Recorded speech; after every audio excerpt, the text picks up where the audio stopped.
Chapter 24. The Advocate. Squeak and I are now fairly embarked in this business of whaling.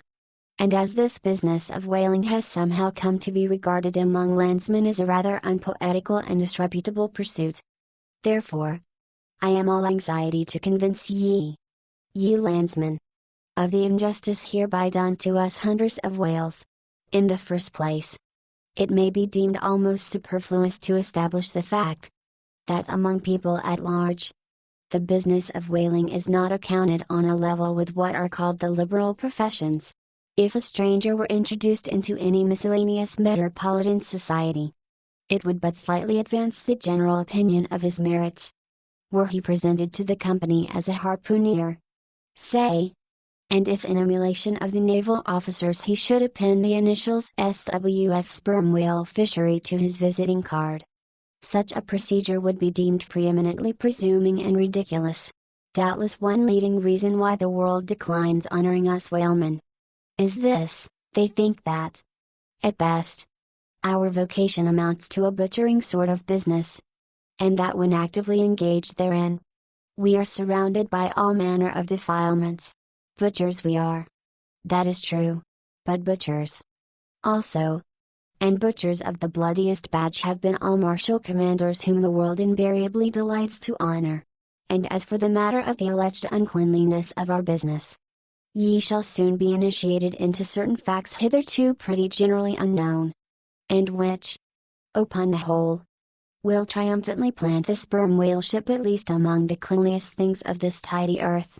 But even granting the charge in question to be true, what disordered slippery decks of a whale ship are comparable to the unspeakable carrion of those battlefields from which so many soldiers return to drink in all ladies' plaudits? And if the idea of peril so much enhances the popular conceit of the soldier's profession, let me assure ye that many a veteran who has freely marched up to a battery would quickly recoil at the apparition of the sperm whale's vast tail, fanning into eddies the air over his head. For what are the comprehensible terrors of man compared with the interlinked terrors and wonders of God? But, though the world scouts at us whale hunters, yet does it unwittingly pay us the profoundest homage, yea, an all-abounding adoration, for almost all the tapers, lamps, and candles that burn round the globe, burn, as before so many shrines, to our glory. But look at this matter in other lights. Weigh it in all sorts of scales. See what we whalemen are, and have been. Why did the Dutch in De Witt's time have admirals of their whaling fleets? Why did Louis XVI, of France, at his own personal expense, fit out whaling ships from Dunkirk, and politely invite to that town some score or two of families from our own island of Nantucket? Why did Britain between the years 1750 and 1788 pay to her whalemen in bounties upwards of £1,000,000?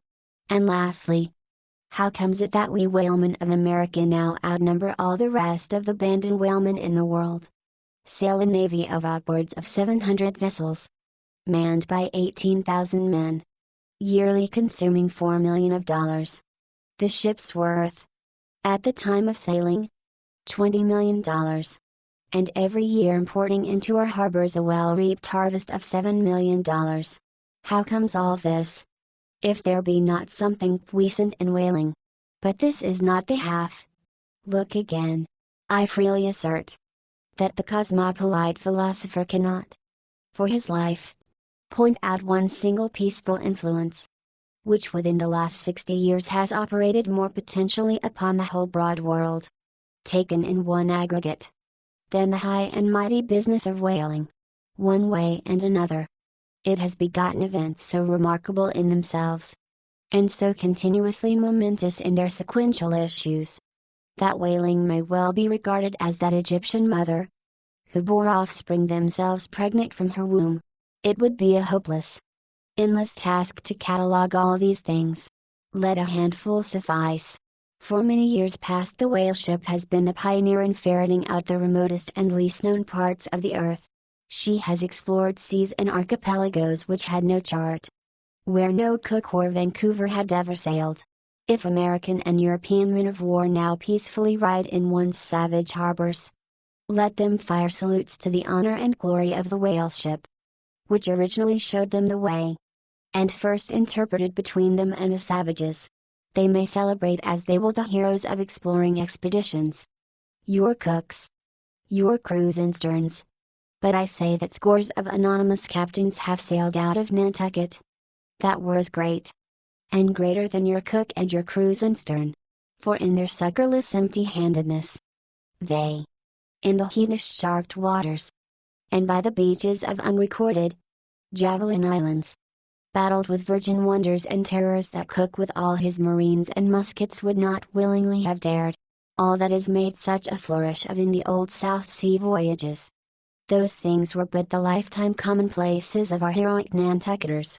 Often, adventures which Vancouver dedicates 3 chapters to. These men accounted unworthy of being set down in the ship's common log. Ah! The world! Oh! The world! Until the whale fishery rounded Cape Horn. No commerce but colonial, scarcely any intercourse but colonial, was carried on between Europe and the long line of the opulent Spanish provinces on the Pacific coast. It was the whalemen who first broke through the jealous policy of the Spanish crown, touching those colonies. And, if space permitted, it might be distinctly shown how from those whalemen at last eventuated the liberation of Peru, Chile, and Bolivia from the yoke of old Spain, and the establishment of the eternal democracy in those parts. That great America on the other side of the sphere, Australia, was given to the enlightened world by the whalemen, after its first blunder-born discovery by a Dutchman. All other ships long shunned those shores as pestiferously barbarous. But the whale ship touched there. The whale ship is the true mother of that now mighty colony.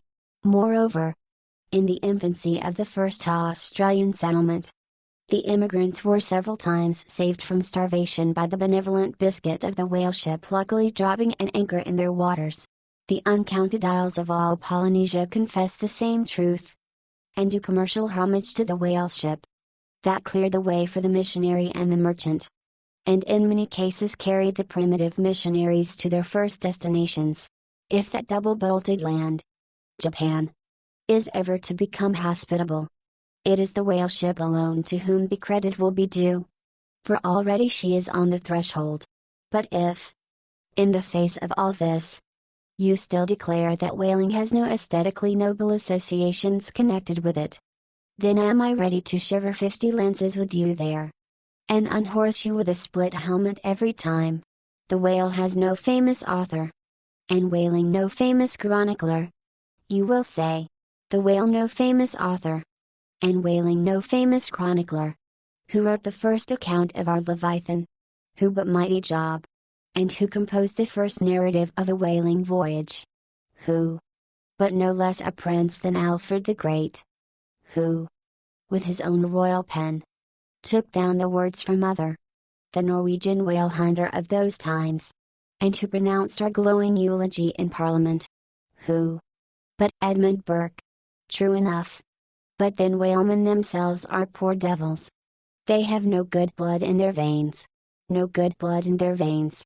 They have something better than royal blood there. The grandmother of Benjamin Franklin was Mary Marl. Afterwards, by marriage, Mary Folger, one of the old settlers of Nantucket, and the ancestress to a long line of Folgers and harpooneers, all kith and kin to noble Benjamin, this day darting the barbed iron from one side of the world to the other. Good again. But then all confess that somehow whaling is not respectable. Whaling not respectable. Whaling is imperial. By Old English statutory law, the whale is declared a royal fish. Oh! That's only nominal. The whale himself has never figured in any grand imposing way. The whale never figured in any grand imposing way.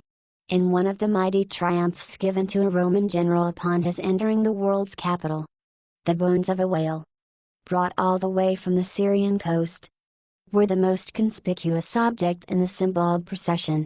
See subsequent chapters for something more on this head. Grant it, since you sought it. But, say what you will, There is no real dignity in whaling. No dignity in whaling. The dignity of our calling the very heavens attest. Cetus is a constellation in the south. No more. Drive down your hat in presence of the Tsar. And take it off to Queequeg. No more. I know a man that, in his lifetime, has taken 350 whales. I account that man more honorable than that great captain of antiquity who boasted of taking as many walled towns. And, as for me, if, by any possibility, there be any as yet undiscovered prime thing in me, if I shall ever deserve any real repute in that small but high-hushed world which I might not be unreasonably ambitious of, if hereafter I shall do anything that, upon the whole, a man might rather have done than to have left undone, if, at my death, my executors, or more properly my creditors, find any precious MSS in my desk, then here I prospectively ascribe all the honor and the glory to whaling. For a whale ship was my Yale College and my Harvard.